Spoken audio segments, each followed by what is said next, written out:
To start, can you tell me a little bit about your relationship with the Predator movies? Are you fans of the franchise?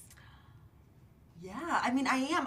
For me, my first introduction is basically the OG Predator. Someone told me I do the Predator click in my sleep sometimes, which I told Dan was part of maybe why I got the part. That's why you got Yeah, cast. I was like, and so then I'm like, oh, Predator. I'm like, what's that? I had seen that, the Predator before, but I hadn't watched the films. I mean, this is when I was like a teenager. So I watched the OG. And I'm like, wow, this is pretty badass. I love that one. And then I was kind of reintroduced with Prey that Dan did. I watched it like everyone else during lockdown and was very impressed and taken by the heart of that film. Yeah, I'm kind of similar. So my initial introduction to the franchise was with the OG Predator with Arnold. My dad is a huge fan of Arnold Schwarzenegger, so yeah, anything he was in was always just playing on TV. So yeah, I was quite young when I first watched it. I was terrified. I hated the Predator. I was so scared. But yeah, watched like a few clips of the second one as I was getting older, and then watched Prey when it came out as well during lockdown. And then obviously when I got the role in this, I had to just do a movie marathon and watch every single one and read up in the comics, and it made me a genuine fan of the character and just of the franchise in general. It's such a loved franchise, by so many, and it's such an honor to be able to step into the Predator's shoes and bring it to the world in a whole different light, a different story. It's really exciting. Perfect. So much of this movie hinges on this incredible rapport that the two of you have with each other, and it really drives home the theme of chosen family. Can you tell me a little bit about how you nurtured your rapport on and off set? Man, I know it's when you read the script, it's like it's also the kind of this buddy comedy, and it matters about the dynamic and the relationship between the two characters. For us, we hit it off pretty much right away, I have to say. There's no time. You have to, we got to get close because we're getting strapped back to back, and it's you got to be in it or not in it, you got to commit.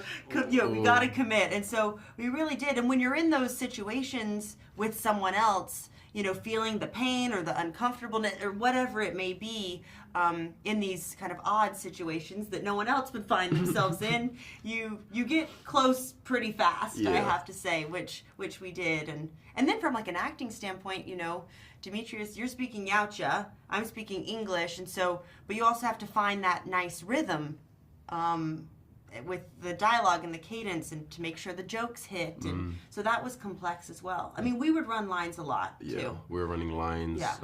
It was, I think as well, because it was a difficult kind of shoot to get through. Shooting on location, it comes with its challenges, and being in our harnesses and being strapped up together. It's not the most comfortable place to be, but I think because of how difficult it was, it forced us to kind of trust each other and lean on each other a little bit, make sure that both of us felt supported. That in itself, I guess, was building that rapport and chemistry between us, because you kind of get close when it's hard. You rally together, and not only just us extending to the whole crew, everybody was getting behind each other. And I think Dan really, he's the mastermind behind the culture on set, I guess, and driving the vision home for everyone. Everyone was invested in the story and wanted it to do well, and were giving it their all. So kind of staying positive during those hard times. It's I think it just, you're bound to get close from that. So yeah. Speaking of Dan, he has really done some brilliant things with this franchise, beginning with Prey. Can you tell me a little bit about what it was like working with him? He's amazing, man. He's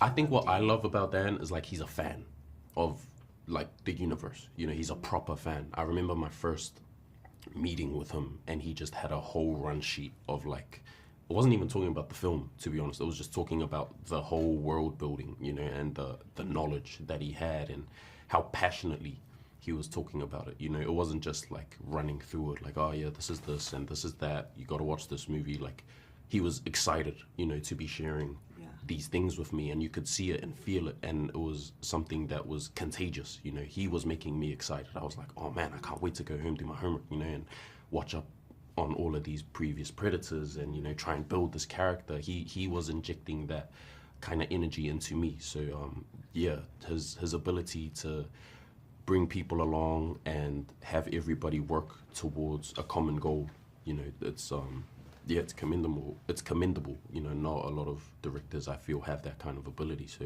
yeah, man, I love that. Yeah, he's awesome. I mean, me too. Dan is he's so passionate, like you were saying, and he is very special because he, you know, loves the epic. He can shoot a fight sequence like beautifully, and the violence and the action, but then also he has this heart, and he's so great with actors and kind of bringing emotions out of you, and really cares about that side of things as well. And you can, I think in this film, it's a lot of genres mixed together, which is a hard tightrope to walk, and he just pulls it off so beautifully. And he's a brilliant director. Yeah, I will work with Dan again. I hope. I love him. Perfect. Yes. Okay, great. Thank you so much for your time. Thank you. Great. This is Liz for Disney Generics. Dan, this is your third Predator film following the success of Prey and Killer of Killers, and you found a way to change the game yet again. Can you tell me how the idea of establishing the Predator as a protagonist of the story first came about? Was it an idea that you had been mulling for a while? Truly, the idea for Badlands, my third entry in the Predator franchise, came from trying to think of what has never happened in a Predator movie before. And that was the Predator has never won.